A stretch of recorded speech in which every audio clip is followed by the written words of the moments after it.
બાળકો અથવા વૃદ્ધ અને બીમાર લોકોની સાર સંભાળ રાખવાની આવડત હોય તો કેનેડાના કેર ગીવર વિઝા જે છે તે પ્રોગ્રામમાં અરજી કરી શકાય છે. 1 જાન્યુઆરી 2024થી નવી અરજીઓ લેવામાં આવશે અને આ પ્રોગ્રામ હેઠળ હવે સપરિવાર કેનેડાના પરમેનન્ટ રેસિડેન્ટ બની શકાય તેવું છે. આ માટે હવે કેનેડા દ્વારા અનુભવની જે શરતો છે તેમાં પણ ઘણી રાહત આપવામાં આવી છે. કેનેડાના પીઆર કેરગીવર પ્રોગ્રામ માટે 1 જાન્યુઆરી 2024થી નવી અરજીઓ સ્વીકારવાનું શરૂ થશે. તેમાં હોમ ચાઇલ્ડ કેર પ્રોવાઇડ જે છે તે પાયલટ અને હોમ સપોર્ટ વર્કર પાયલટ પ્રોગ્રામનો પણ સમાવેશ થાય છે. આના હેઠળ જોવા જઈએ તો કેર ગિવિંગનું શિક્ષણ અનુભવ ધરાવતા જે લોકો છે તથા તેમના પરિવારજનો છે તે કેનેડામાં ઇમિગ્રેશન કરી શકે છે અને કેનેડાના પરમેનન્ટ સિટીઝન બની શકે છે. આ 5 વર્ષનો પાયલટ પ્રોગ્રામ છે જેની અરજીઓ જાન્યુઆરીની 1 તારીખે સવારના 9 વાગ્યાથી ઈસ્ટર્ન સ્ટાન્ડર્ડ ટાઈમ પ્રમાણે જોવા જઈએ તો સ્વીકારવામાં આવશે. આ અરજી પ્રક્રિયાને 2 કેટેગરીમાં વહેંચવામાં આવી છે, જેમાં પહેલી કેટેગરીનું નામ પરમેનન્ટ રેસિડન્સમાં ડાયરેક્ટ એન્ટ્રી અને બીજી કેટેગરીનું નામ ગેઇનિંગ એક્સપિરિયન્સ છે. આ માટે $1085 ફી નક્કી કરવામાં આવી છે. કોઈ વ્યક્તિની વાત કરીએ તો આ કામમાં પહેલેથી જ 12 મહિનાનો અનુભવ ધરાવતી હોય તો તે પહેલા પોતાના પરિવારજનો સાથે ડાયરેક્ટ ટુ પરમેનન્ટ રેસિડન્સ કેટેગરીમાં અરજી કરી શકે છે. તેમાં જોવા જઈએ તો હવે હોમ સપોર્ટ વર્કર પાયલટ જે છે અને home child care provider pilot છે તે બંને સામેલ છે.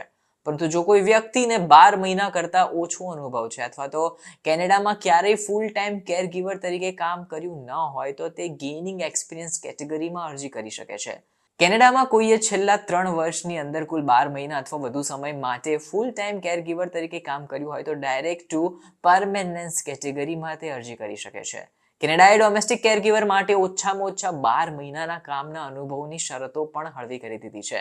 અગાઉ જોવા જઈએ તો કેનેડામાં હવે પરમેનન્ટ રેસિડેન્સી મેળવવી હોય તો તે ઓછામાં ઓછા 24 મહિનાના અનુભવ છે, એક્સપિરિયન્સ છે, તેની તેને જરૂર પડતી હોય છે.